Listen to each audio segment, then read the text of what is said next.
दोस्तों, आज बहुत दिनों के बाद आपके लिए वीडियो लेके आ रहे हैं। करीब 1-1.5 साल हो गया है।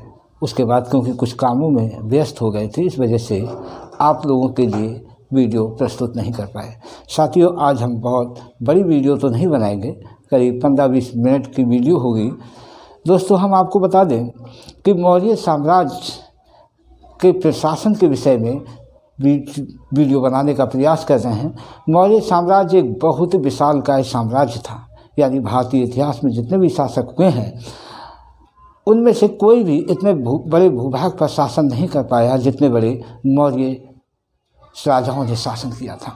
यहाँ तक कि आधुनिक काल में अंग्रेज भी भारतीय भूभाग पर इतने विस्तृत भूभाग पर शासन नहीं कर पाए जितने बड़े साम्राज्य पर, इतने बड़े भूभाग पर मौर्य सम्राट चंद्रगुप्त मौर्य, बिंदुसार, अशोक महान ने शासन किया था।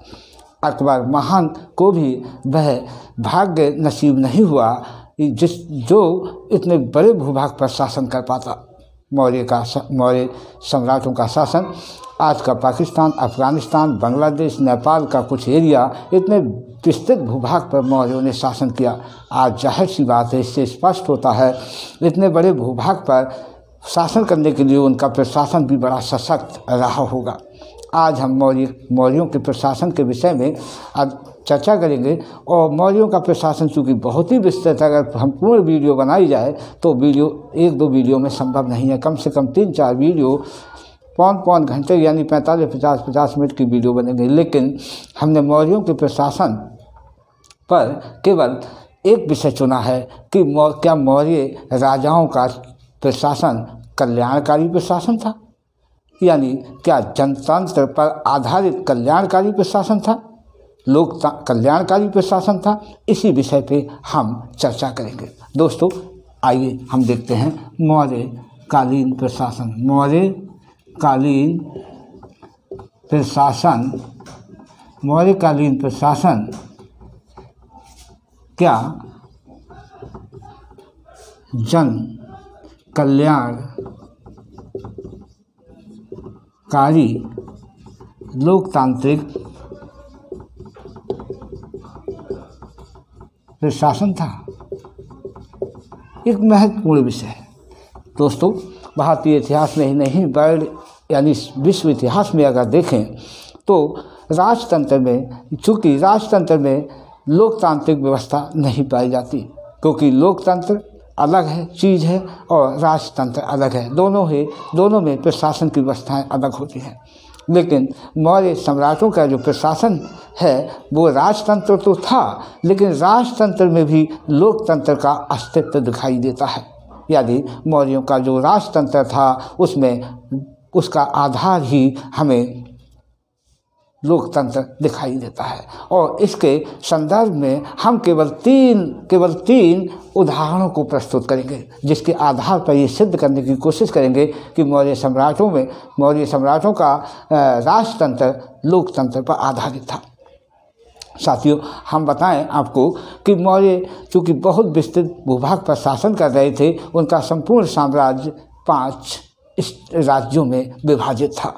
इन 5 राज्यों के चूँकि बड़े बड़े राज्य थे, इन मौर्य सम्राटों चूँकि राजा जो अपना शासन करता था, प्रशासन करता था, वह मंत्री परिषद की सहायता से करता था। यानी मौर्यों के समय में मंत्री परिषद हुआ करती थी, यानी मौर्य शासक, मौर्य सम्राट मंत्रियों की सहायता से प्रशासन करते थे। अशोक के अभिलेखों में, कौटिल्य के अर्थशास्त्र में मंत्रियों की एक परिषद होती थी। जैसे आज प्रधानमंत्री मंत्रिपरिषद के मंत्रियों की सहायता से शासन करता है, मौर्य काल में भी जो मौर्य सम्राट होता था वो मंत्रियों की सहायता से शासन करता था। अशोक के अभिलेखों में और कौटिल्य के अर्थशास्त्र में मंत्री यानी मंत्री परिषद को परिषा कहा गया है। परिषा यानी अशोक के अभिलेखों में और कौटिल्य के शास्त्र में मंत्रिपरिषद को परिषा कहा गया है। इसका उल्लेख हमें मिलता है। जैसे आज प्रधानमंत्री मंत्रिपरिषद की सहायता से प्रशासन करता है और साथ में मंत्रिपरिषद के कुछ चुनिंदा दक्ष मंत्रियों को लेकर एक मंत्रिमंडल बनाता है, जिससे कैबिनेट कहते हैं। आज के समय में। लेकिन मौर्य सम्राट भी मंत्रिपरिषद के से कुछ सदस्यों को यानी दक्ष मंत्रियों को, करीब 3-4 मंत्रियों को लेकर एक मंत्रिमंडल जैसी संस्था बनाते हैं, जिसे अशोक के अभिलेखों में और कौटिल्य के अर्थशास्त्र में मंत्रणा कहा गया है। मंत्रणा यानी इस मंत्रणा की तुलना आज के मंत्रिमंडल से की गई है। हम आपको बता दें कि मौर्यों के जो प्रशासन था उसके विषय में हमें विस्तृत जानकारी 3 स्रोतों से मिलती है। कौटिल्य के अर्थशास्त्र और यूनानी जो राजदूत था चंद्रगुप्त मौर्य के दरबार में रहता था, 14-15 वर्ष रहा है, मेगस्थनीज, उसने यहाँ के इंडिका जो लिखी है उससे हमें जानकारी मिलती है। यानी कौटिल्य के अर्थशास्त्र, मेगस्थनीज की इंडिका और स्वयं अशोक के द्वारा उत्कीर्ण कराए गए अभिलेखों से हमें जानकारी मिलती है। हालांकि इन दोनों में कुछ भ्रांति अवश्य हो सकती है, लेकिन अशोक ने जो स्वयं अभिलेख लिखाए हैं उनमें कोई भ्रांति नहीं है। यानी उसमें जो लिखा गया है वो हमें स्पष्ट और सटीक जानकारी प्रदान करता है। अशोक के अभिलेखों में जो जानकारी मिलती है, कुछ जानकारी वो आपके मेगस्थनीज की इंडिका से नहीं मिलती और कुछ जानकारी कौटिल्य के अर्थशास्त्र से नहीं मिलती। कुछ जानकारियाँ अलग अलग हैं, लेकिन कुछ भी कहा जाए, लेकिन जो तीनों में कॉमन है कि जो कौटिल्य का अर्थशास्त्र है उसमें यानी विभागों के अध्यक्ष को विभागाध्यक्ष कहा गया है और इन विभागाध्यक्षों की संख्या 26 दिखाई देती है। यानी हर विभाग का एक अध्यक्ष होता था, विभागाध्यक्ष। ये विभागाध्यक्षों की संख्या 26 होती है और इन विभागाध्यक्षों का उल्लेख हमें मेगस्थनीज की इंडिका से भी मिलता है। मेगस्थनीज की इंडिका में इन्हें मजिस्ट्रेट कहा गया है। मजिस्ट्रेट। हम आपको बता दें कौटिल्य के अर्थशास्त्र में उच्च पदस्थ अधिकारियों को तीर्थ कहा गया है। तीर्थ यानी कौटिल्य के अर्थशास्त्र में 18 प्रकार के या 18 तीर्थों का उल्लेख है। कह सकते हैं यानी मौर्य सम्राट के प्रशासन में जो उच्च पदस्थ अधिकारी थे, जो महत्वपूर्ण अधिकारी थे, वो उनकी संख्या 18 थी। कुल मिलाकर हम ये देखते हैं एक विस्तृत साम्राज्य था, इसीलिए एक अधिकारियों की, उच्च पदस्थ अधिकारियों की एक विस्तृत फौज थी जो संपूर्ण साम्राज्य पर अपना कब्जा बनाए रखती थी, अपनी पकड़ मजबूत बनाए रखती थी। अब प्रश्न उठता है क्या मौर्यों का प्रशासन कल्याणकारी था? यानी राजतंत्र में भी लोकतंत्र के अंश दिखाई देते हैं, क्योंकि कल्याणकारी अवधारणा लोकतंत्र की एक अवधारणा होती है, वो लोकतंत्र का आधार होता है। लेकिन मौर्यों के प्रशासन में हमें 2-3 चीज़ों से ये जानकारी मिलती है कि उनका प्रशासन लोक कल्याणकारी और लोकतांत्रिक व्यवस्था पर आधारित था। पहली चीज़ हम देखते हैं कि बिंदुसार चंद्रगुप्त मौर्य के पश्चात अगला शासक बिंदुसार बनता है।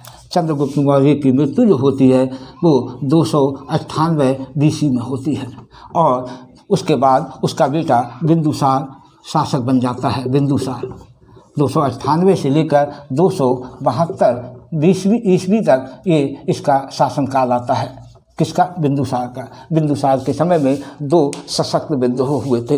एक तक्षशिला में हुआ, तक्षशिला जिसका अर्थ होता है कटा हुआ सिर, तक्षशिला में विद्रोह हुआ। आज ये पाकिस्तान में पड़ता है। तक्षशिला में जो विद्रोह हुआ तो वहाँ सीधे राजा के द्वारा उस समय बिंदुसार अपने पुत्र अशोक को विद्रोह को दबाने के लिए भेजता है। जब अशोक वहाँ से जाता है, सीधे जनता से संवाद करता है। जनता सीधे अशोक से मिलती है और कहती है हम राजा के विरोधी नहीं हैं, हम इन अमात्यों के विरोधी हैं जिन्होंने यहाँ हमको जीना मुश्किल कर दिया है। यानी इससे अर्थ लगता है कि वहाँ निश्चित रूप से इन अमात्यों की मनमानी रही होगी या भ्रष्टाचार जैसी कुछ व्यवस्था रही होगी, जिसके विरोध में वहाँ की जनता ने विद्रोह किया। अशोक का जाना यानी बिंदुसार अपने पुत्र को, अशोक को भेजता है, अपने पुत्र राजपुत्र को भेजता है और राजा के पुत्र का वहाँ जाना और सीधे जनता से संवाद करना और उनकी समस्या का निराकरण करना निश्चित रूप से एक लोकतंत्र की, एक तरह से कल्याणकारी लोकतंत्र की अवधारणा को प्रस्तुत करता है। सीधे जनता की बात सुनना राजा के द्वारा और उनकी समस्या का ऑन स्पॉट यानी स्थल पर ही, यानी जो घटना स्थल है उसी पर निवारण करना एक निश्चित रूप से जन कल्याणकारी प्रशासन की अवधारणा को प्रस्तुत करता है। ऐसा एग्जाम्पल हमें किसी राजतंत्र में दिखाई नहीं देता है। दूसरा उदाहरण हम आपको कौटिल्य के अर्थशास्त्र का देना चाहेंगे। कौटिल्य एक जगह लिखता है अर्थशास्त्र में कि अच्छा वह है जो प्रजा को अच्छा लगे, यानी राजा का हित जिसमें हो वो हितकारी नहीं है, यानी हितकारी वही है जिसमें प्रजा का हित हो। अर्थात राजा को वह करना चाहिए जो प्रजा के लिए हितकारी हो। राजतंत्र में राजा अपने हित के लिए सोचता है, जबकि लोकतंत्र में प्रजा के हित के लिए शासक सोचता है।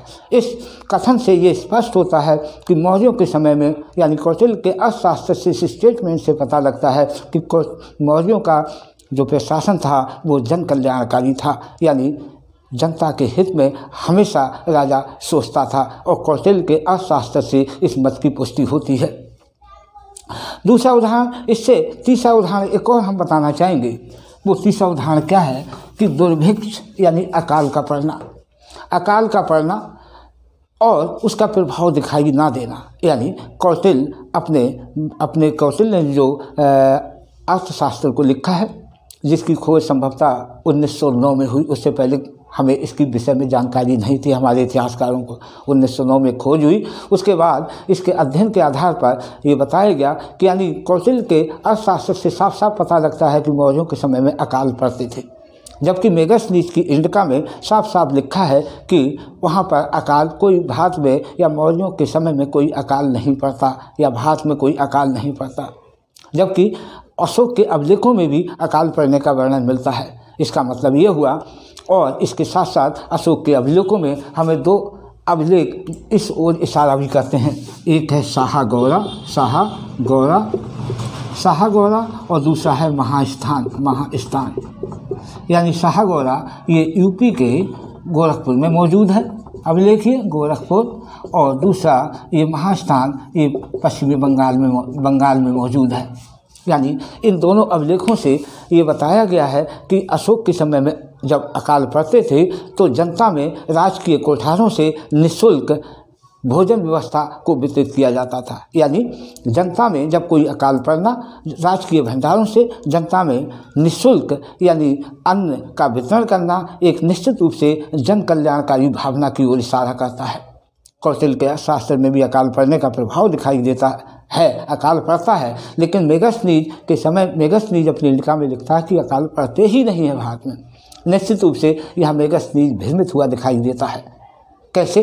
क्योंकि अकाल पड़ते थे, लेकिन अकाल का पड़ना, लेकिन राजकीय व्यवस्था में प्रशासन इतना चुस्त दुरुस्त था कि अकाल पड़ा, लेकिन उसकी चुस्ती फुर्ती से उसका प्रभाव जनता में नहीं दिखाई दिया, यानी लोग उससे भयभीत नहीं हुए। उनके खाने पीने की व्यवस्था राजकीय व्यवस्था के तहत कर दी गई। यानी अकाल का पड़ना और उसका प्रभाव ना दिखाई देना, मेगास्थनीज ने सोचा कि शायद अकाल पड़ते ही नहीं है। जबकि इनका उल्लेख हमें कौटिल्य के अर्थशास्त्र और अशोक के अभिलेखों में साफ साफ पता लगता है कि अकाल पड़ते थे, और अकालों के समय में जनता को यानी धन वितरण, यानी जो खाद्य वितरण सामग्री का निःशुल्क का वर्णन मिलता था।